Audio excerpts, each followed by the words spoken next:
Este livro é consagrado ao esclarecimento dos métodos da política revolucionária do proletariado em nossa época, um asterisco. A exposição tem um caráter polêmico, como a própria política revolucionária. Ao conquistar as massas oprimidas, a polêmica dirigida contra a classe dominante se transforma, em um dado momento, em revolução. Compreender claramente a natureza social da sociedade moderna, do seu Estado, do seu direito, de sua ideologia, constitui o fundamento teórico da política revolucionária. A burguesia opera por abstração, nação, pátria, democracia, para camuflar a exploração que está na base de sua dominação. Le Temps, um dos mais infames diários do universo, ensina a cada dia o patriotismo e o desinteresse às massas populares francesas. No entanto, não é segredo para ninguém que o desinteresse de Le Temps é estimado segundo uma tarifa internacional bem estabelecida. O primeiro ato da política revolucionária é desmascarar as ficções burguesas que intoxicam o sentimento das massas populares. Estas ficções se tornam particularmente danosas quando amalgamadas às ideias de socialismo e revolução. Mais do que em nenhum outro momento, hoje, são os fabricantes dessas amálgamas que dão o tom às organizações operárias francesas. A primeira edição desta obra exerceu certa influência sobre a formação do Partido Comunista Francês. O autor recebeu muitos testemunhos disso, e não seria difícil encontrar traços em Elle Humanité até 1924. Durante os 12 anos seguintes, procedeu-se na Internacional Comunista, depois de diversos e febris zigue-zagues, a uma revisão fundamental de valores. Basta dizer que hoje esta obra figura no índex dos livros proibidos. Por suas ideias e métodos, os atuais chefes do Partido Comunista Francês, somos obrigados a conservar esta forma de nomeá-lo, que está em completa contradição com a realidade, não se diferenciam em nada de Kautsky, contra quem foi dirigida nossa obra, em todo caso, são imensamente mais ignorantes e cínicos. O novo ataque de reformismo e patriotismo que sofreram Cachin e companhia, teria podido, por si só, justificar uma nova edição deste livro. Entretanto, existem outras razões mais sérias, que têm suas raízes na profunda crise revolucionária que sacode o regime da Terceira República. Após 18 anos de ausência, o autor desta obra teve a possibilidade de passar 2 anos na França, 1933-35. É verdade que na qualidade de simples observador de província, ainda por cima, objeto de estreita vigilância. Nessa época, no departamento de Isère, onde o autor teve ocasião de permanecer, ocorreu um pequeno incidente semelhante a muitos outros que, no entanto, dá a chave de toda a política francesa. Em um sanatório pertencente ao Comitê de Forges, um jovem operário, às vésperas de uma grave operação, se permitiu ler um diário revolucionário, mais exatamente, o diário que ele, ingenuamente, considerava revolucionário, era Elle Humanité. A administração apresentou ao imprudente enfermo, e em seguida a outros 4 pacientes que compartilhavam suas simpatias, este ultimato: renunciar a receber publicações indesejáveis ou serem atirados à rua. Que os pacientes observassem que no sanatório se realizava, abertamente, propaganda clerical e reacionária, não teve, evidentemente, nenhum efeito. Como se tratava de simples operários, que não arriscavam cadeiras parlamentares nem pastas ministeriais, mas unicamente a sua saúde e sua vida, a intimidação fracassou. 5 pacientes, um dos quais às vésperas de ser operado, foram postos na porta do sanatório. Grenoble tinha então uma prefeitura socialista, presidida pelo Dr. Martin, um desses burgueses conservadores que geralmente dão o tom no Partido Socialista e dos quais Léon Blum é um consumado representante. Os operários expulsos tentaram encontrar um defensor na pessoa do prefeito. Em vão, apesar da insistência, das cartas, dos trâmites, sequer foram recebidos. Dirigiram-se então ao jornal de esquerda local, La Dépêche, no qual radicais e socialistas formavam um bloco indissolúvel. Quando soube que se tratava do sanatório do Comitê de Forges, o diretor do jornal se negou categoricamente a intervir, tudo o que quisessem, menos isso. Uma vez, por imprudência em relação àquela poderosa organização, La Dépêche já tinha sido privado de publicidade, sofrendo por isso uma perda de 20.000 francos. Diferentemente dos proletários, o diretor do jornal de esquerda, assim como o prefeito, tinha algo a perder. Assim, renunciaram a uma luta desigual, abandonando à própria sorte os operários com seus intestinos e rins doentes. 1 ou 2 vezes por semana, O prefeito socialista, comovido por vagas recordações da juventude, faz um discurso para elogiar as vantagens do socialismo sobre o capitalismo. Durante as eleições, La Dépêche apoia o prefeito e seu partido. Tudo para o bem de todos. O Comitê de Forges olha com tolerância completamente liberal essa espécie de socialismo que não causa o menor prejuízo aos interesses materiais do capital. Com 20.000 francos de publicidade por ano, como são baratos esses senhores, os feudais da indústria pesada e dos bancos têm praticamente garantida a devoção de um grande jornal do bloco de esquerdas. E não somente esse jornal, o Comitê de Forges tem, com certeza, muitos meios diretos ou indiretos para atuar sobre os senhores prefeitos, senadores e deputados, inclusive sobre os prefeitos, senadores e deputados socialistas. Toda a França oficial está sob a ditadura do capital financeiro. No dicionário Larousse, este sistema é designado com o nome de República Democrática. Os senhores deputados de esquerda e os jornalistas, não somente de Zère, mas de todos os departamentos da França, acreditavam que sua coexistência pacífica com a reação capitalista não terminaria nunca. Equivocavam-se. Enfraquecida há muito tempo, a democracia sentiu, de repente, o cano de um revólver na cabeça. Do mesmo modo que os armamentos de Hitler, ato material brutal, causaram uma verdadeira revolução nas relações entre os Estados, demonstrando a inutilidade e o caráter ilusório do que se convencionou chamar direito internacional. Os grupos armados do coronel Larroque introduziram a perturbação nas relações internas da França, obrigando todos os partidos, sem exceção, a reorganizar-se, depurar-se e reagrupar-se. Friedrich Engels escreveu um dia que o Estado, inclusive a República Democrática, consiste em grupos armados para a defesa da propriedade, todo o resto não tem outra função que a de embelezar ou mascarar este fato. Os eloquentes defensores do direito, do tipo de Riod e Blum, sempre se revoltaram com este cinismo. Mas Hitler e Larroque, cada um no seu âmbito, mostraram outra vez que Engels tem razão.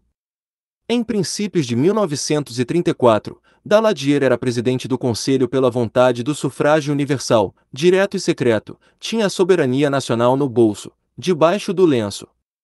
Mas, desde que os grupos de Larroque, Malras e companhia, mostraram que tinham audácia para balear e cortar os jarretes dos cavalos da polícia, Daladier e sua soberania deram lugar ao inválido político designado pelos chefes desses grupos. Este fato tem infinitamente mais importância que todas as estatísticas eleitorais e não se poderia apagá-lo da história recente da França, pois é uma advertência para o futuro. É verdade que não está nas mãos de qualquer grupo armado de revólveres modificar, em qualquer momento, a orientação política de um país. Somente os grupos armados que são órgãos de uma determinada classe podem, em certas circunstâncias, desempenhar um papel decisivo. O coronel Larroque e seus partidários querem assegurar a ordem contra as perturbações. E como na França a ordem significa dominação do capital financeiro sobre a pequena e média burguesia, e domínio do conjunto da burguesia sobre o proletariado e as camadas próximas a ele, as tropas de Larroque são simplesmente grupos armados do capital financeiro. Esta ideia não é nova. Pode-se inclusive encontrá-la, frequentemente, em Le Populaire e Elle Humanitaire, ainda que não tenham sido os primeiros a formulá-la.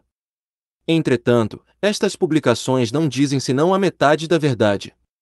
A outra metade é que Riod e Daladier, com seus partidários, são também agentes do capital financeiro, de outro modo o Partido Radical não teria podido ser, durante décadas, o partido governante na França.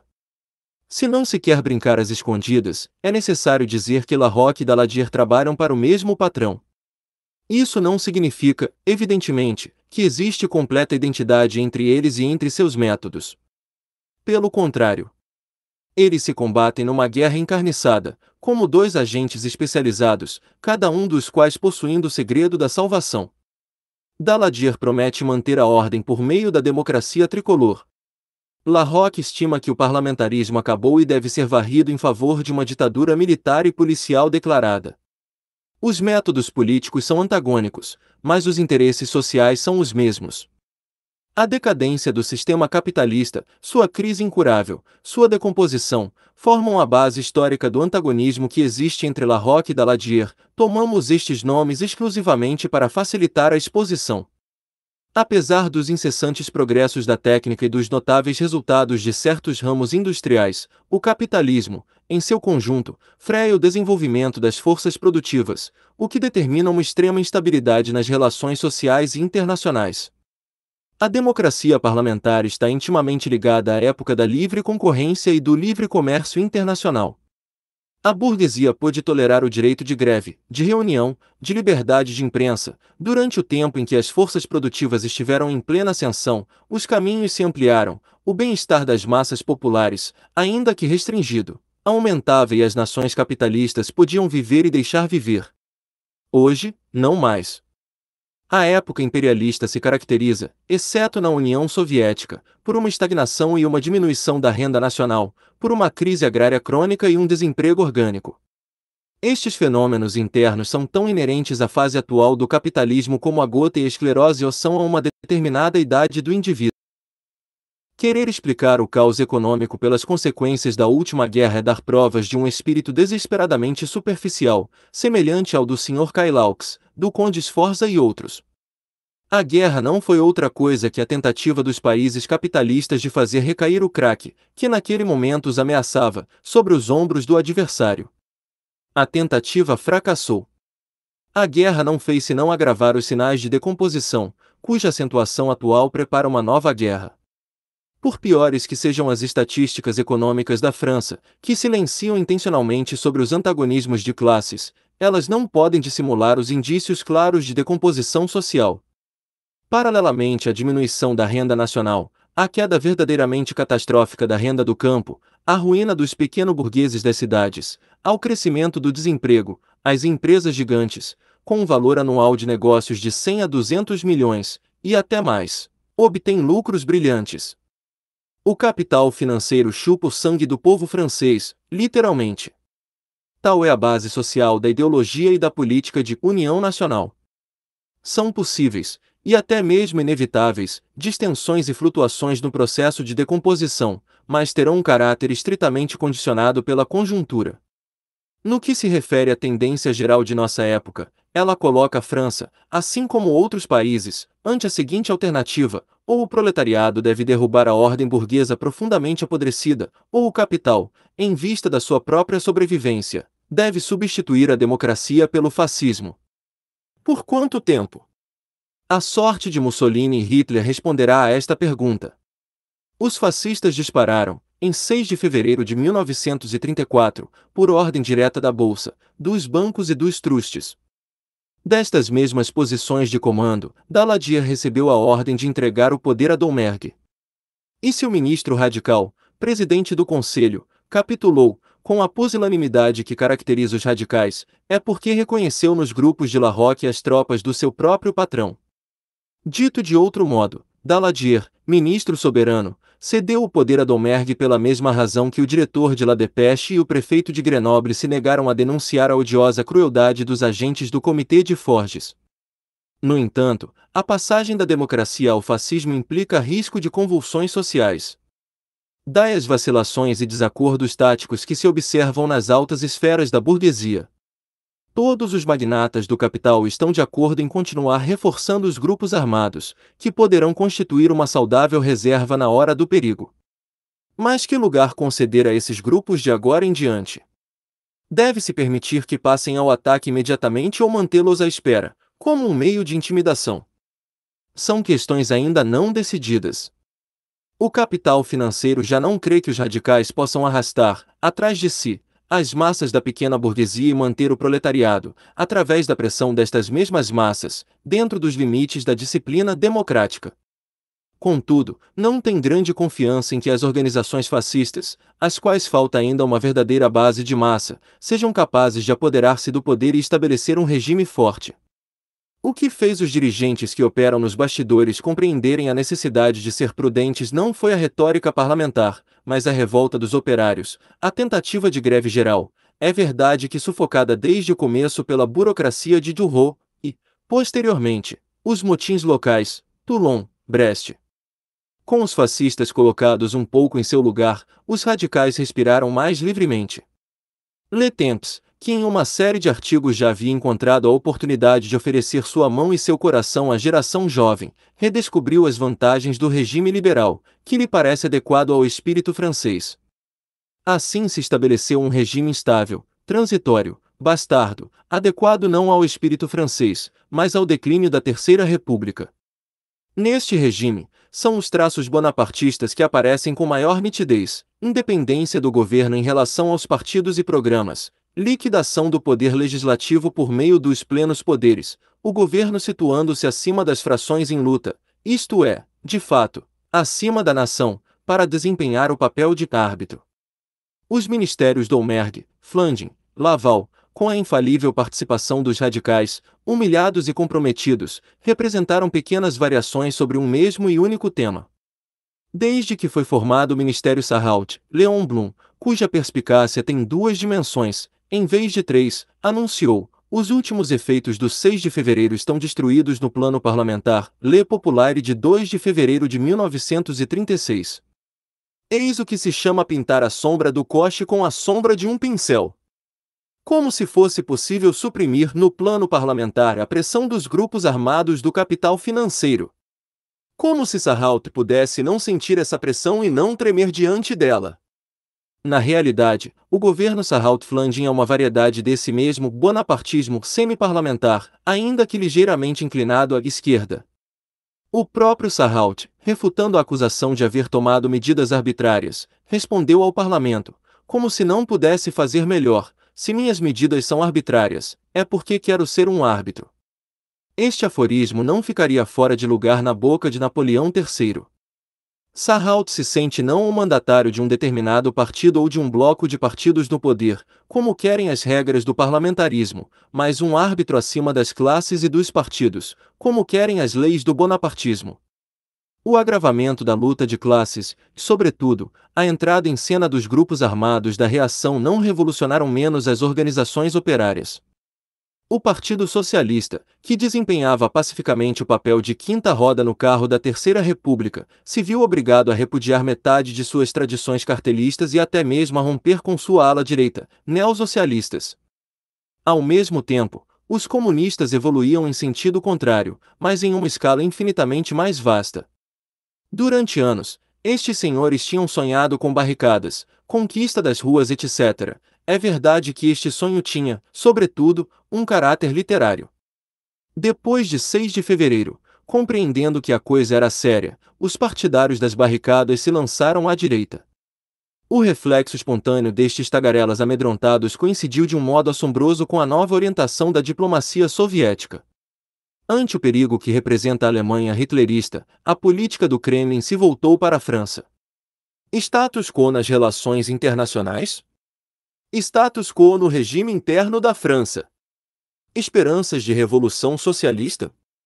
Quimeras. Os meios dirigentes do Kremlin não falam do comunismo francês senão com desprezo. É necessário, então, conservar o que existe para não piorar. Como não se concebe a democracia parlamentar na França sem os radicais, façamos com que os socialistas os sustenham, ordenemos aos comunistas que não incomodem o bloco Blue et Riot, se possível, façamos com que entrem, eles mesmos, no bloco. Nem distúrbios nem ameaças. Esta é a orientação do Kremlin. Quando Stalin repudia a Revolução Mundial, os partidos burgueses franceses não querem acreditar. Erro grave. Em política, uma confiança cega não é, evidentemente, uma virtude superior. Uma desconfiança cega, porém, não vale mais. É preciso saber confrontar as palavras com os atos e discernir a tendência geral da evolução para muitos anos. A política de Stalin, que é determinada pelos interesses da burocracia soviética privilegiada, se tornou profundamente conservadora. A burguesia francesa tem todos os motivos para ter confiança em Stalin. O proletariado francês tem outras tantas razões para desconfiar. No Congresso de Unidade em Toulouse, o comunista Racamon deu uma fórmula da política da Frente Popular digna de passar à posteridade. Como vencer a timidez do Partido Radical? Como vencer o temor ao proletariado que a burguesia sente? Muito simples. os terríveis revolucionários devem jogar fora a faca que carregam entre os dentes, passar gomalina no cabelo e adotar o sorriso mais encantador das odaliscas. O protótipo deve ser Vaillant Couturier último modelo. Sob a pressão dos comunistas gomalinados, que com todas as suas forças empurram para a direita os socialistas que se dirigiam para a esquerda, Blum teve que mudar de orientação mais uma vez. Felizmente, ele o fez no sentido habitual. Assim se formou a Frente Popular, companhia de seguros de radicais em bancarrota, à custa do capital das organizações operárias. O radicalismo é inseparável da maçonaria. Com isso, tudo fica dito. Durante os debates sobre as ligas que ocorreram na Câmara dos Deputados, o Sr. Xavier Vallat recordou que Trotsky, em certa época, tinha proibido os comunistas de aderirem às lojas maçônicas. O Sr. John Schmidt, que aparentemente é uma autoridade no assunto, se apressou a explicar esta proibição pela incompatibilidade do bolchevismo despótico com o espírito da liberdade. Não vemos necessidade de polemizar sobre o tema com o deputado radical. Mas ainda hoje avaliamos que não merece confiança o representante operário que vai buscar sua inspiração ou seu consolo na insípida religião maçônica da colaboração de classes. Não é por casualidade que o cartel foi completado através de uma ampla participação de socialistas nas lojas maçônicas. Mas, para os comunistas arrependidos, chegou o tempo de fazerem o mesmo. De resto, para os companheiros recentemente iniciados, será muito mais cômodo servir os velhos patrões do cartel vestindo avental. A Frente Popular nos diz, não sem revolta, que não é um cartel, em absoluto, mas um movimento de massa. É verdade que não faltam definições pomposas, mas elas não mudam as coisas. O objetivo do cartel sempre foi o de frear o movimento de massa, orientando-o para a colaboração de classes. A Frente Popular tem exatamente o mesmo objetivo. A diferença entre eles, e não é pequena, é que o cartel tradicional foi aplicado nas épocas de estabilidade e de calma do regime parlamentar. Hoje, com as massas impacientes e prontas a explodir, tornou-se necessário um freio mais sólido, com a participação dos comunistas. Os atos comuns, as marchas espetaculares, os juramentos, a união da bandeira da Comuna com a bandeira de Versalhes, a gritaria, a demagogia, tudo isso não tem mais que um objetivo: conter e desmoralizar o movimento de massa. Para justificar-se ante as direitas, Sarraus declarou na Câmara que suas concessões inofensivas à Frente Popular não constituem nada mais que a válvula de segurança do regime. Esta franqueza poderia parecer imprudente. Mas a extrema esquerda cobriu-a de aplausos. Sarraut não tinha por que preocupar-se. De todas as maneiras, conseguiu dar, talvez sem querer, uma definição da Frente Popular, uma válvula de segurança contra o movimento de massa. Em geral, o Sr. Sarraut é feliz nos aforismos. A política exterior é a continuação da política interna. Tendo abandonado completamente o ponto de vista do proletariado, Blum, Cushing e companhia adotam, sob o disfarce da segurança coletiva e do direito internacional, o ponto de vista do imperialismo nacional. Preparam a mesma política de abdicação que seguiram de 1914 a 1918, acrescentando unicamente, pela defesa da URSS.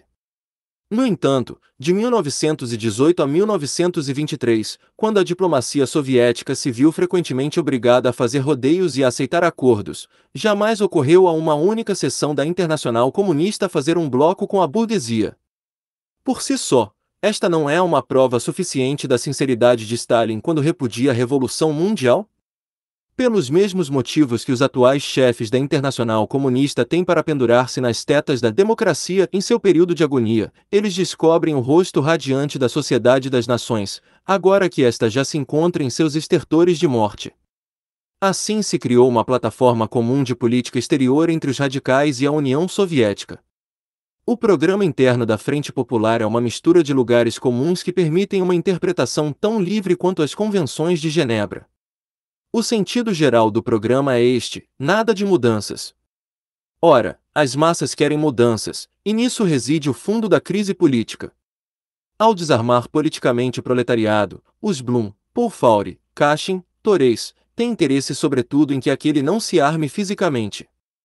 A propaganda destes senhores não se diferencia dos sermões religiosos sobre a superioridade dos princípios morais. Engels, que ensinava que a posse do poder do Estado é uma questão de grupos armados, Marx, que via a insurreição como uma arte, aparecem aos olhos dos deputados, senadores e prefeitos atuais da Frente Popular como selvagens da Idade Média. Le Populaire publicou pela 100ª vez um desenho representando um operário desarmado com a seguinte epígrafe: compreendam que nossos punhos nus são mais sólidos que seus porretes. Que esplêndido desprezo pela técnica militar! Em comparação, o próprio Negus 3 tem um ponto de vista mais avançado. Para esta gente, os golpes de Estado na Itália, Alemanha e Áustria não existem. Deixarão de glorificar os punhos nus quando Larroque colocar-lhes algemas?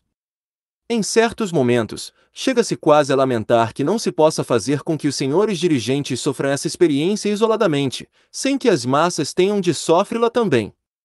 Vista do ângulo do regime burguês, a Frente Popular é um episódio de rivalidade entre o radicalismo e o fascismo para ganhar a atenção e os favores do grande capital. Confraternizando de modo teatral com os socialistas e os comunistas, os radicais querem mostrar ao patrão que o regime não está tão doente como pensam as direitas, que o perigo de revolução é exagerado, que o próprio Vaillant Couturier trocou sua faca por uma coleira, que através dos revolucionários domesticados é possível disciplinar as massas operárias e, consequentemente, salvar o regime parlamentar do fracasso. Nem todos os radicais acreditam nesta manobra. Os mais sérios e influentes, com Herriot à frente, preferem adotar uma atitude de espera. Mas, definitivamente, eles mesmos não podem propor outra coisa. A crise do parlamentarismo é antes de tudo uma crise de confiança do eleitor em relação ao radicalismo. Enquanto não se descobrir o meio de rejuvenescer o capitalismo, não haverá receita para salvar o Partido Radical. Ele só pode escolher entre diferentes gêneros de morte política. Um êxito relativo nas próximas eleições não impediria e nem sequer atrasaria por muito tempo seu desmoronamento. Os chefes do Partido Socialista, os políticos mais despreocupados da França, não se embaraçam com a sociologia da Frente Popular. Ninguém pode extrair nada de interessante dos intermináveis monólogos de Léon Blum. Quanto aos comunistas, que estão enormemente orgulhosos de haver tomado a iniciativa de colaboração com a burguesia, apresentam a Frente Popular como a aliança do proletariado com as classes médias. Que paródia de marxismo! Não, o Partido Radical não é o partido da pequena burguesia. Não é sequer um bloco da média e pequena burguesia, segundo a absurda definição do Pravda. Não somente a média burguesia explora a pequena burguesia, tanto no plano econômico quanto político, como ela mesma é um agente do capital financeiro. Rotular com o nome neutro de um bloco relações políticas hierárquicas fundadas sobre a exploração é rir-se da realidade. Um homem a cavalo não é um bloco entre um homem e um cavalo. Se o partido de Herriot Daladier tem raízes nas massas pequeno-burguesas, em certa medida, até nos meios operários, é unicamente com o objetivo de enganá-los em benefício do regime capitalista. Os radicais são o Partido Democrático do imperialismo francês, qualquer outra definição é uma mentira. A crise do sistema capitalista desarma os radicais, arrebatando-lhes os métodos tradicionais que lhes permitiam adormecer a pequena burguesia. As classes médias começam a sentir, se não a compreender, que a situação não será salva através de reformas miseráveis, e que se tornou necessária uma audaciosa transformação do regime atual. Mas radicalismo e audácia marcham juntos como a água e o fogo. O fascismo se alimenta sobretudo da crescente desconfiança da pequena burguesia para com o radicalismo. Pode-se dizer, sem exagero, que a sorte política da França não tardará a ser decidida, em grande medida, segundo o modo como o radicalismo for liquidado e segundo quem o suceder, o fascismo ou o partido do proletariado, isto é, aquele que herdar sua influência sobre as massas pequeno-burguesas. Um princípio elementar da estratégia marxista é que a aliança do proletariado com a pequena burguesia das cidades e do campo deve realizar-se unicamente na luta irredutível contra sua representação parlamentar tradicional. Para ganhar o camponês para o operário, é preciso separá-lo do político radical que o submete ao capital financeiro.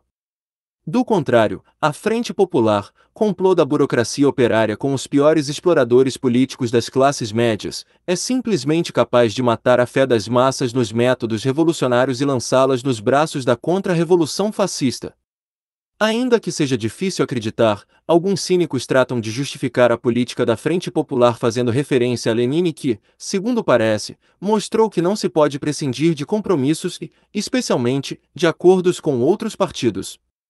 Para os atuais chefes da Internacional Comunista, ultrajar Lenin se tornou uma regra, espezinham a doutrina do fundador do Partido Bolchevique e em seguida vão prostrar-se diante do seu mausoléu, em Moscou. Lenin começou sua tarefa na Rússia czarista, onde não apenas os operários, os camponeses e os intelectuais combatiam o antigo regime, mas também amplos meios burgueses. Se, de um modo geral, a política da Frente Popular pudesse ter justificação, ela só seria imaginável num país que ainda não tivesse feito sua revolução burguesa. Os senhores falsificadores poderiam indicar em que fase, em que momentos e em que circunstâncias o Partido Bolchevique realizou na Rússia algo semelhante à Frente Popular. Que façam trabalhar suas meninges e pesquisem nos documentos históricos. Os bolcheviques realizaram acordos práticos com as organizações revolucionárias pequeno-burguesas para o transporte clandestino de publicações revolucionárias e, algumas vezes, para a organização comum de uma manifestação ou para responder aos grupos de pogromistas. Quando das eleições para a Duma, recorreram, em certas circunstâncias e no segundo grau 4 a blocos eleitorais com os mencheviques ou com os socialistas revolucionários. Isso é tudo. Nem programas comuns, nem organismos permanentes, nem renúncia a criticar os aliados circunstanciais. Este tipo de acordos e compromissos episódicos, estritamente limitados a objetivos precisos, os únicos que Lenin tomava em consideração, nada tinham em comum com a Frente Popular, que representa um conglomerado de organizações heterogêneas, uma aliança duradoura de classes diferentes ligadas para todo um período, e que período?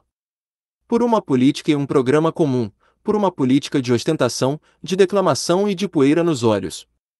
Na primeira prova séria, a Frente Popular vai se romper e todas as suas partes constituintes sairão com profundas rachaduras. A política da Frente Popular é uma política de traição. A regra do bolchevismo, no que se referia aos blocos, era a seguinte: marchar separados, vencer juntos. A regra dos atuais chefes da Internacional Comunista é marchar juntos para ser derrotados separadamente. Que esses senhores se aferrem a Stalin e Dimitrov, mas que deixem Lenin em paz. É impossível não se indignar quando se lêem declarações de chefes arrogantes que pretendem que a Frente Popular salvou a França do fascismo. Na realidade, isso quer dizer simplesmente que nossos heróis aterrorizados se salvaram de um terror ainda maior, graças a estímulos mútuos. Por quanto tempo? Entre o primeiro levante de Hitler e sua chegada ao poder transcorreram 10 anos marcados por alternâncias de fluxo e refluxo.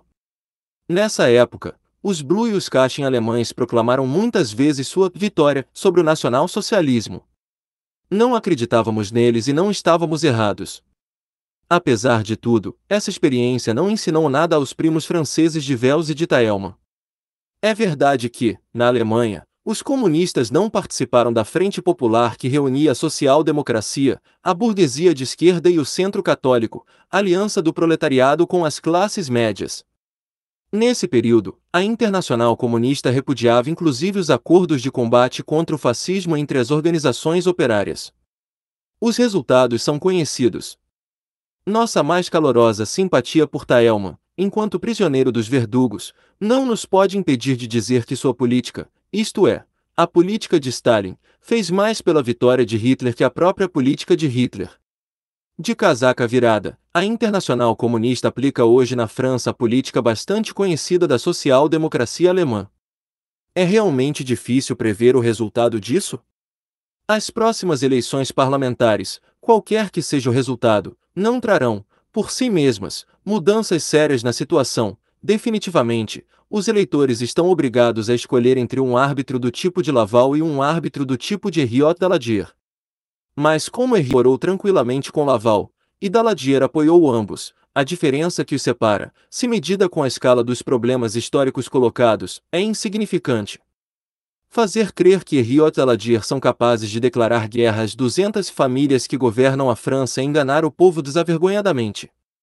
As 200 famílias não estão suspensas entre o céu e a terra, constituem o coroamento orgânico do sistema do capital financeiro. Para vencer as 200 famílias, é preciso derrubar o regime econômico e político em cuja manutenção Henriot Daladier não se encontram menos interessados que Tardieu e Larroque. Não se trata de uma luta da nação contra alguns feudais, como L. Humanité apresenta, mas da luta do proletariado contra a burguesia, da luta de classes que não pode ser decidida a não ser pela revolução. O complô anti-operário dos chefes da Frente Popular se tornou o principal obstáculo nesse caminho. Não é possível dizer de antemão por quanto tempo ainda continuarão se sucedendo na França ministérios semi-parlamentares, semi-bonapartistas, e por quais fases precisas passará o país no curso do próximo período.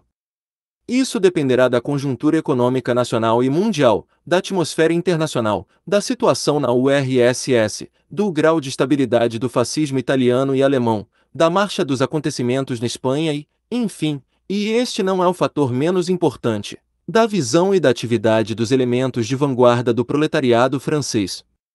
As convulsões do Franco podem apressar o desenlace. Uma cooperação mais estreita da França com a Inglaterra pode retardá-lo.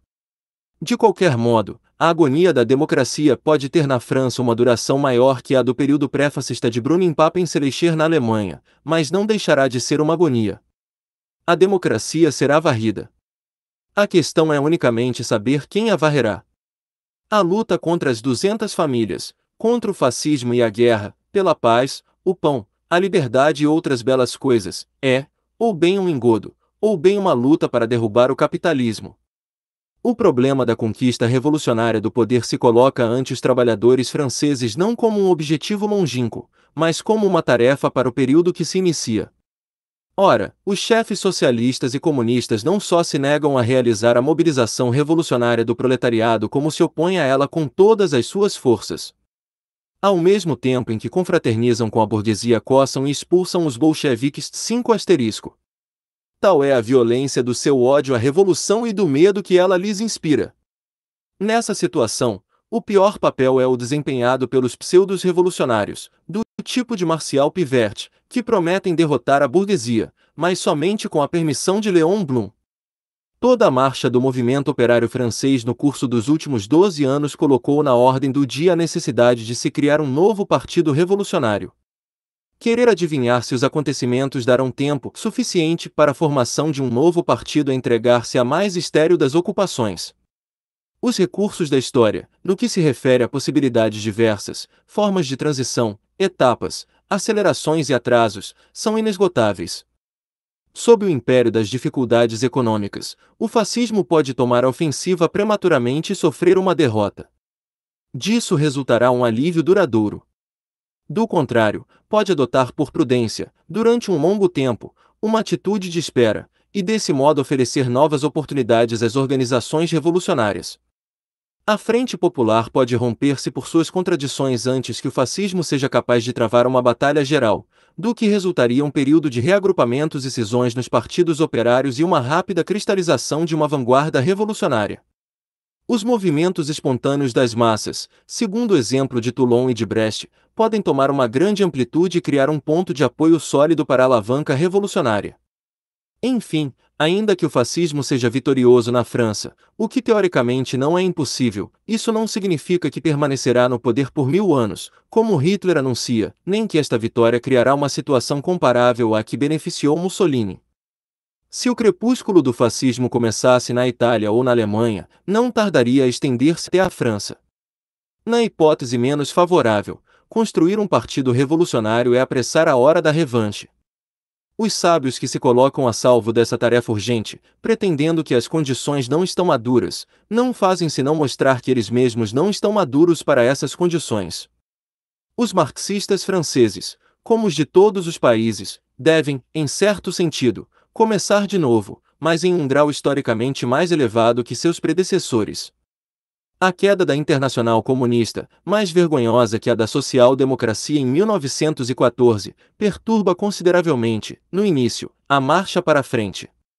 O recrutamento de novos quadros é feito com lentidão no curso de uma luta cruel no seio da classe operária contra a Frente Unida da burocracia reacionária e patriota. Por outro lado, essas dificuldades, que não atingem o proletariado casualmente, constituem um fator importante para uma boa seleção e uma sólida têmpera das primeiras falanges do novo partido e da nova Internacional. Somente uma ínfima parte dos quadros da Internacional Comunista tinha começado sua educação revolucionária no início da guerra, antes da Revolução de Outubro. Todos eles, quase sem exceção, se encontram atualmente fora a Terceira Internacional. Seus sucessores aderiram à Revolução de Outubro quando esta já havia triunfado, quando era mais fácil. Mas desta segunda onda resta pouca coisa. A maior parte dos quadros atuais da Internacional Comunista aderiu não ao programa bolchevique, não à bandeira revolucionária, mas à burocracia soviética. Não são lutadores, mas funcionários dóceis, ajudantes de campo, camareiros. Daí decorre que a Terceira Internacional se conduza de um modo tão pouco glorioso em uma situação histórica rica em grandiosas possibilidades revolucionárias.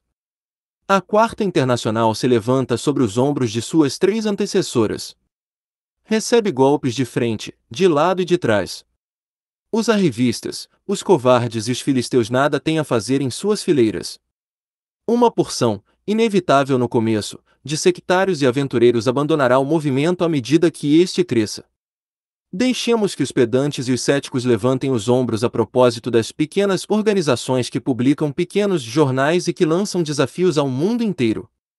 Os revolucionários sérios passarão ao lado deles com desprezo. Também a Revolução de Outubro começou a caminhar com sapatos de criança.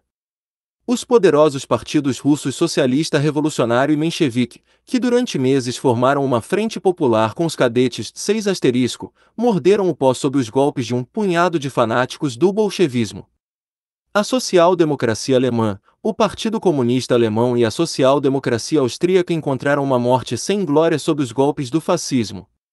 A época que vai começar para a humanidade europeia não deixará no movimento operário rastros do que é equívoco e está gangrenado. Todos esses Durow, Citrine, Blum, Cashin, Vandervelde, Caballero não são mais que fantasmas. As seções da Segunda e Terceira Internacionais abandonarão a cena, uma atrás da outra, sem estardalhaço. É inevitável um novo e grandioso reagrupamento das fileiras operárias. Os jovens quadros revolucionários adquiriram carne e sangue. A vitória não é concebível senão sobre a base dos métodos bolcheviques.